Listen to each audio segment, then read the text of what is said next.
Welcome everyone to a brilliant clash at the National Championships 2025 of India.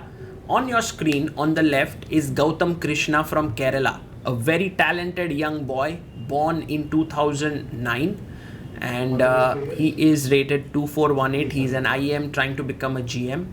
And on the right is Sasikiran, a legend of Indian chess with a career high rating of 2720. He's now come down to 2524, but the class remains intact. B3 played by Goutham, and Sasikiran goes pawn to e5, capturing the center. Now this is clash of generations and clash of styles as well, because Goutham is playing this slightly offbeat line with b3 and telling Sasikiran that, look, I can play hyper modern stuff here.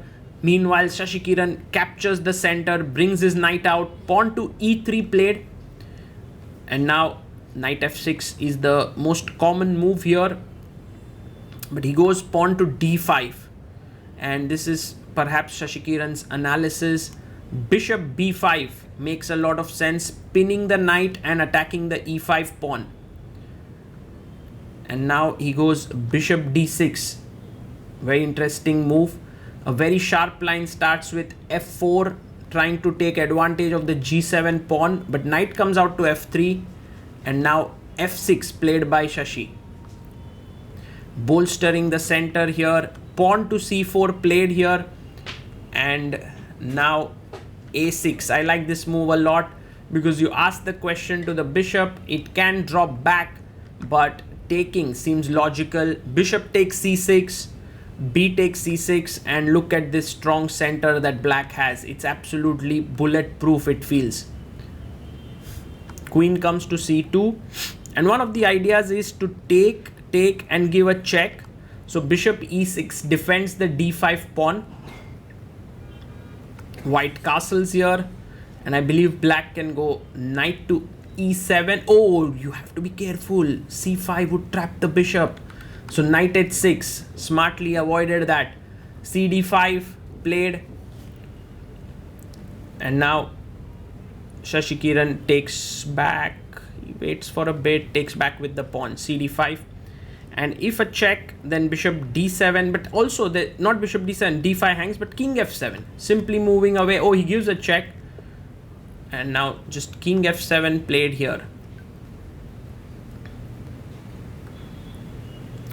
Rook comes to c1. Goutham is trying to put pressure on the c7 point, and the knight jumps into f5. The question is this pawn really weak? Bishop a3, Goutham is making a case for it. He's like, I'll take here and take on c7. Knight jumps back to e7. There's no time to take on d6 as the queen on c6 is hanging. Queen goes back to a4. And now pawn to h5. Lovely move there by Shashi. He's like, I'm happy with what's going on here on the queen side. I'm going to play on the king side now. Is g5 even possible? He decides to go h4, a logical move, trying to threaten h3. Knight to c3 played here by white. The main point is after bishop d6, most likely cd6, and black is very solid. So knight c3, pawn to h3 played, g3. Now look at this pawn. This pawn has weakened the light squares, and you have a light squared bishop. This is already good enough for Sasikiran to have a big advantage. d4 played by Goutham, and now e4 pushes forward, but even knight c6 was very powerful, hitting the queen and then going bishop g4 and putting pressure on d4. But anyway, this seems good. Knight e1, and he brings his rook to b8. Sasikiran is playing on the entire board, and that's what is very, very instructive. While Goutam's pawn structure is pretty good, his king looks a bit weak, but it's not so easy to break through. You know, you would think, let me get my queen here, but it's not so simple. It's not trivial, and so you have to do it step by step. a5 played to get the bishop on b4. He goes knight e1, and now bishop to b4 played, putting pressure on the c3 knight. Knight e2. There was a possibility maybe to win material like this, but the problem is of course bishop a3 and then this is hanging, so there is no chance. He takes on a3, queen a3, and now knight jumps into b4. He goes rook to c5, trying to double on the c file. He pushes a4. Wow, Sasikiran creating so much play on the queen side. Queen comes here, and now bishop to g4 played, attacking the knight on e2. Knight drops back to c1 and pawn to c6 played. a3, pushing the knight away. Knight a6. And so this actually is kind of an instructive game where you can see that black gets pushed back at some points. It's not like he's moving forward all the time. He's getting pushed back here. Knight to b3. White also has his counterplay against c6 pawn, c5 weakness. But you keep creating your play. You keep creating pressure here. Rook b8, fantastic move. And Goutham goes. Now you can see the time on the clock, both players down to 3 minutes. So that can get very intense. King g8 played. Taking here is not a very good idea, as the b3 knight would hang. King h1 played. And Sasikiran is left with this difficult task of breaking through. He brings his bishop back, trying to get the queen in. King g1. Goutham is like, there's no entry points here. My knight defends these squares. Bishop e8 played, defending the c6 pawn. Queen comes to d1 and queen to f5, tying further pieces up. At some point, some tactic where this knight is dislodged and this would be a mate. And queen to h5 now. He goes rook b1. But where's the breakthrough? Bishop d7. First defends everything. Maybe knight c7 to b5 is how you manage to break in. But Shashi goes bishop to g4. Very interesting. And now a mistake. Knight d2.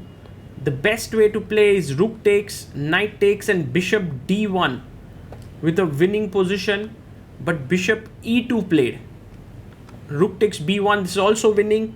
King g1, rook b1, knight takes b1. And now he goes bd1. A stronger move would have been bd3, as after knight d3, ed3, queen d3, there is queen f3, and we've been talking about this. If the knight goes, it's all over. He goes queen a2.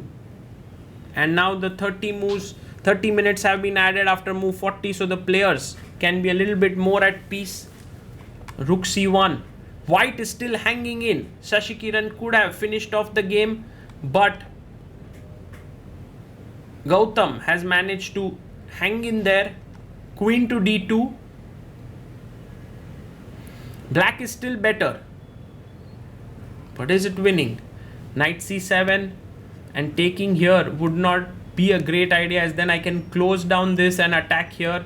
So queen b2, queen comes back to e8. It's a test of patience and stamina for Sasikiran as well. He goes knight to e6, again giving up the pawn. If queen takes c6, you can take, and go bishop c4. This is a nice trap there. Queen f5, knight jumps to g5, and queen c7. Goutham is now attacking the pawn as well as the rook here. But yes, excellent move. Bishop c4. Now the rook can come in. It's actually brilliant how Shashi has managed to create all the play here. Bishop to b5. Rook a1, trying to go a4. Rook a8, stopping it, and maybe the rook can enter from a4. Queen d6 played, and now queen to h5. Yes, he goes queen h5, trying to come to e2, and now he plays f3. This kind of a forced move weakens the white king even further, and queen f4. The pawn is being lost here, but knight jumps into e4.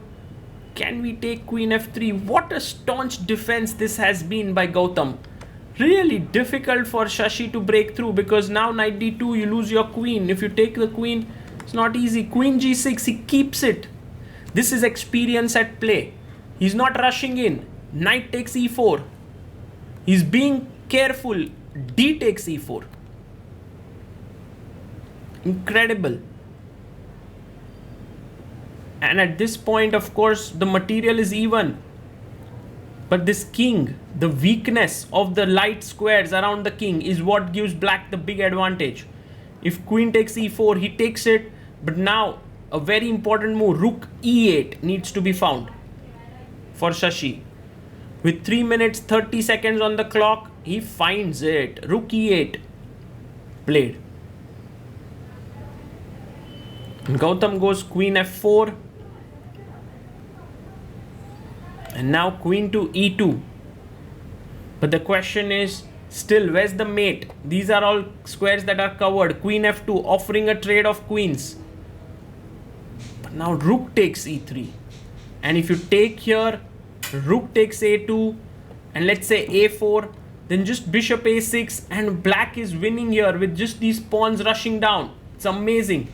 So a4 played directly, and now there's a very nice tactic with rook g3. If queen g3, queen f1 mate, h3, h2 is winning, but he goes bishop a6, a5 played, and now rook g3. Can Sasikiran spot it? It's not simple. He goes queen c4, also a good move. Queen e3 is met with queen f1 mate, so queen f4 played. And now rook to e4. Goutham hardly has any moves left now. And of course Sasikiran would love to finish this off, but yes, he plays rook e2 and queen f4. Where's the killer blow?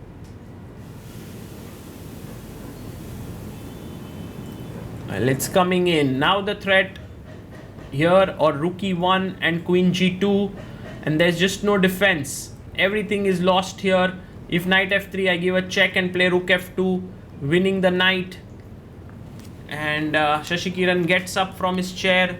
Goutham down to his last few seconds, lets his time run out to 0. The light squares proved to be the undoing for Goutham as Sasikiran joins his hands there.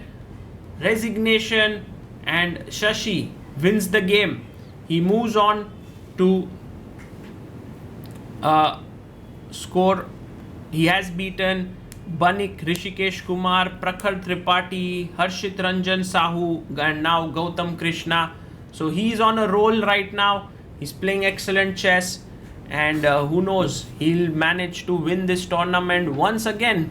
There are many strong players here. P. Indian, 2599, Surya Shekhar Ganguly, Abhijit Gupta, Sethu Raman. So it's a very strong event, but clearly Sasikiran is one of the best players out there.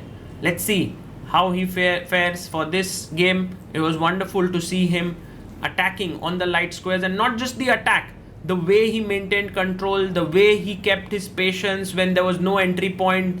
He didn't really let Goutham get out of the bind, and sooner than later, like, the opponent did collapse, and that's something to learn from this game. For now, this is Sagar Shah signing off.